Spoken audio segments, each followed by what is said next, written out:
This is Soul Mechanics, practical tune-ups to be a healthy human, and my name is Kate Foley. About 2 years ago, I began to feel unsettled. I couldn't put my finger on it. I was living alone in my house in the woods, in splendid solitude. I had a successful bodywork practice filled with wonderful people in a whimsical, safe setting. I had just met a person who showed me that love can be tender, passionate, reliable, and safe. Externally, everything looked great, almost perfect. It all looked like an arrival. But I had an hour-plus commute each way.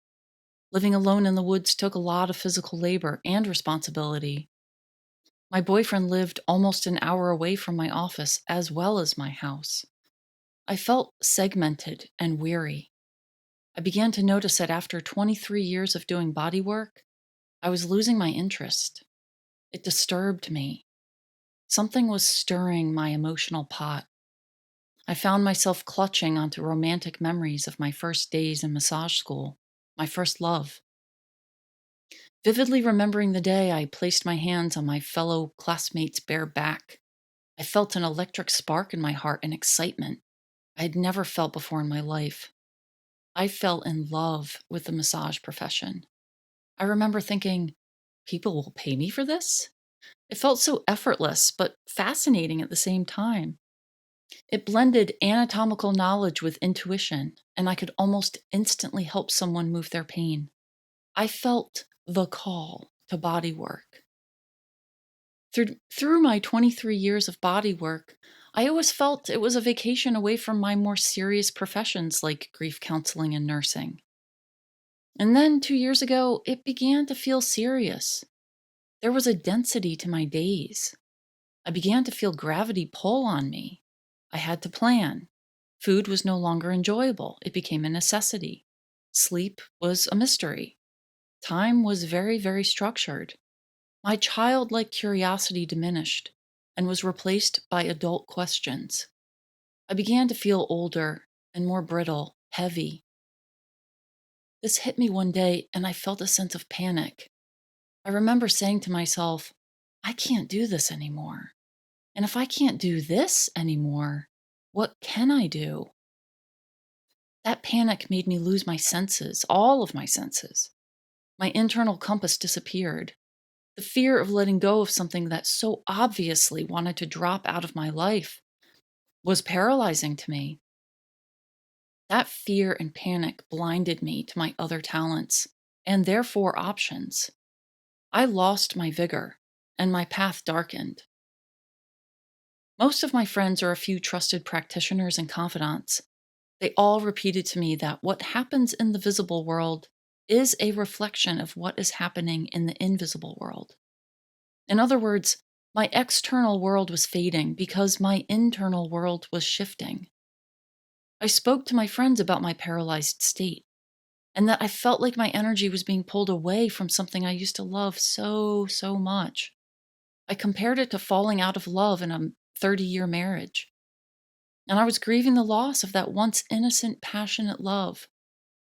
I also didn't know why it was happening, and that crushed me. I felt like an impetuous toddler stomping my feet and screaming, "Why? Why is this happening?" But it was. It was undeniable, and it felt to me like some force outside of me was pulling me away from something I was called to do by that very same force. It didn't make sense. I talked about my grief and inability to continue in the same way for quite some time, perhaps over a year.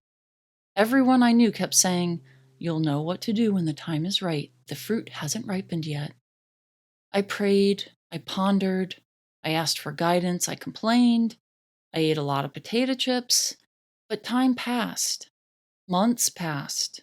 That fruit wasn't ripening, and my discomfort only grew. Oddly, I was having an inverse experience with my boyfriend. Our relationship was deepening. He provided me with stability, groundedness, consistency, and kindness. We had so much fun together. He lit up a very dark time.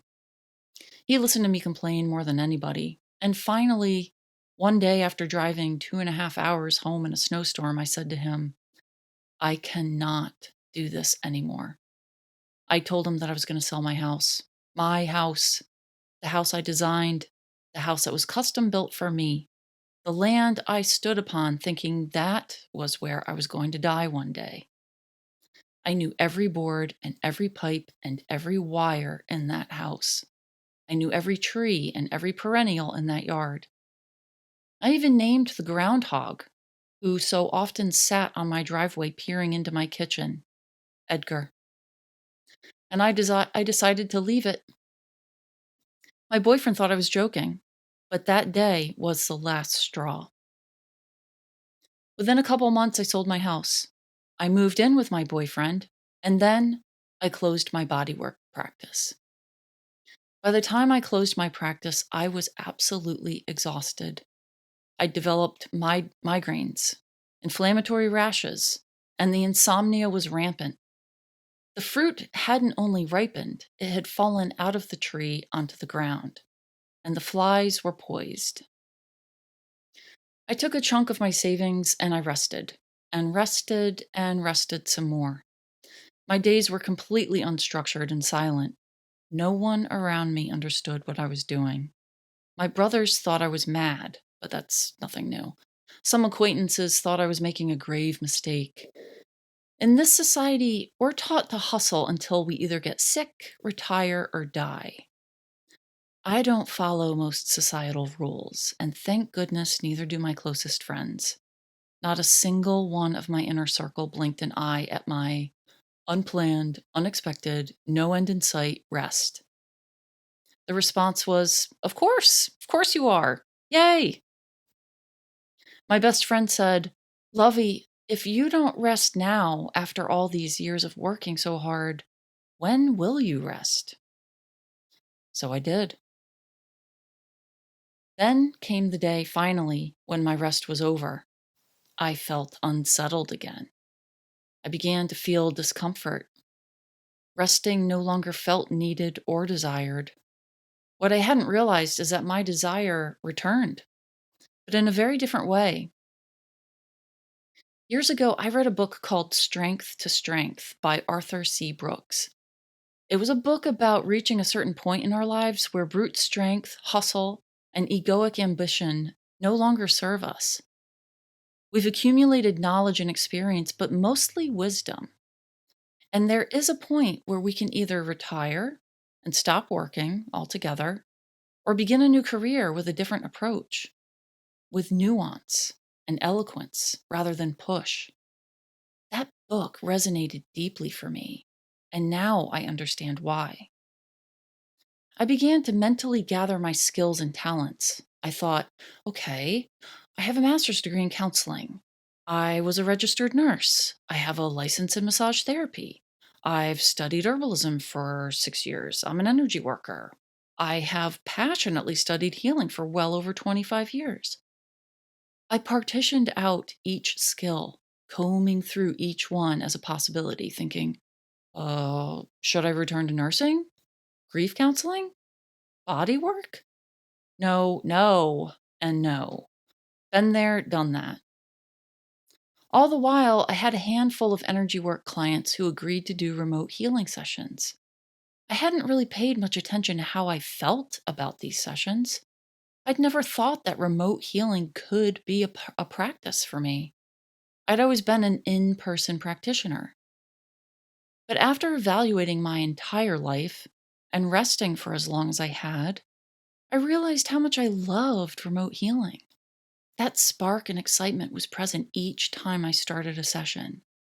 My counseling skills, anatomical knowledge, perceptive abilities, and energy work were all being utilized in really unique and creative ways.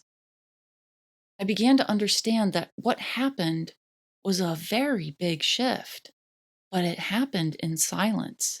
It happened behind my back. I moved from physical work to field work. Physical work is dense. It's the layer of evidence. I'll believe it when I see it attitude. I apply physical force to move tissue and it answers. I push and pull and Newtonian physical laws respond. Field work is subtle, suggestive, timeless, quantum. The difference between physical work and field work is the difference between knowledge and wisdom. Field work is quiet. The people who are attracted to field work are sensitive. They aren't looking to move mountains, they're looking to plant seeds. They feel deeply and only require nudges for change. They are accountable and mindful of where they place their attention. Field work requires trust in the invisible life, the world behind our eyes, as Carolyn Mace says. And I was meticulously ushered to this fluid firmament, by life to a new life. Frustration, doubt, fear, grief, they all have their place in a larger scheme. Much like a pregnancy, giving birth is not comfortable. It's painful and full of fear, but also excitement. A mother brings new life into the world. That is alchemy. We talk about these terms so esoterically, but the reality is, alchemy is working through us all the time, through the mundane, through daily frustration. When someone loses their job, they don't normally think, oh, what a great opportunity. No, there's a process. We grieve. We become frustrated. We look deeper within ourselves. We question our purpose, our desires, our relationships, our lives. Time slows, and we become uncomfortable. This isn't punishment. It's metaphor taking on life's essence. The thing is, our thoughts and our attitudes are powerful, not so much in the way of manifestation, but in agreement. When we align our inner landscape with the external happenings, we soften. There's no resistance. We're in agreement with our reality. Events and coincidences occur without analysis. I'm not saying that everything in the external world is agreeable, but we are not in control of the machinations of the external world. We can only sway through internal agreement. Agreement doesn't mean condoning. It doesn't mean you aren't frustrated, outraged, or in pain. It means that what is happening right now is happening. That includes the great and terrible, the good and bad. Stand up for what you believe, but you cannot fight life itself. Life isn't semi-permeable to what feels good or what doesn't. And when it doesn't, that's the time to sit with the discomfort. Discomfort usually means something is incubating, an idea, a different way of being, a new direction, a new life. And once the discomfort is untenable, that's when the baby is ready. That's when a new life is pushing forth. Let this new life, uncomfortable as it may seem, usher you to a place of wisdom with faith and heart. Observe it, feel it, act with it, be inside it. This is Kate Foley. Thank you for listening.